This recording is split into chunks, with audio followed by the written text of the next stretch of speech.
Nous allons maintenant corriger l'exercice 3. Exercice 3, téléverser.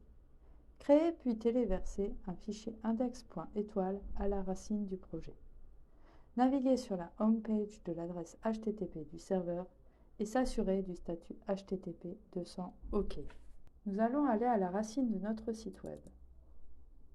Ici, nous allons créer un fichier index.html. Je vais l'ouvrir avec mon éditeur préféré Notepad++. Nous allons en faire un fichier HTML simple. Nous ouvrons FileZilla et nous nous connectons à notre serveur.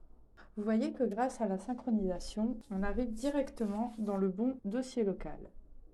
On voit bien que mon fichier index est bien présent. Pour éviter de perdre mon fichier index.html sur le serveur, je vais le renommer en .back pour backup. Je vais ensuite téléverser mon fichier index.html.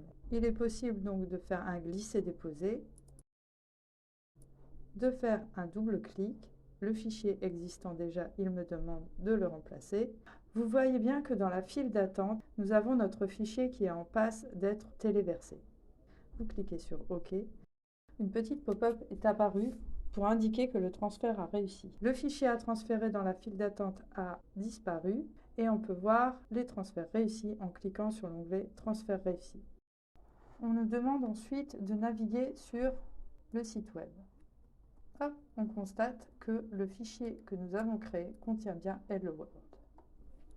Pour s'assurer du statut 200 OK, je vous invite à utiliser la touche F12 qui va ouvrir le DevTools. Il faut que vous cliquiez sur l'onglet Moniteur réseau, que vous fassiez F5 pour voir le code HTTP. Le code HTTP se trouve donc ici. Il est bien 200 et OK.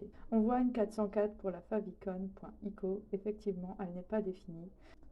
La favicon est une icône qui sert à identifier le site web sur l'onglet du navigateur. Voilà, l'exercice 3 est fini.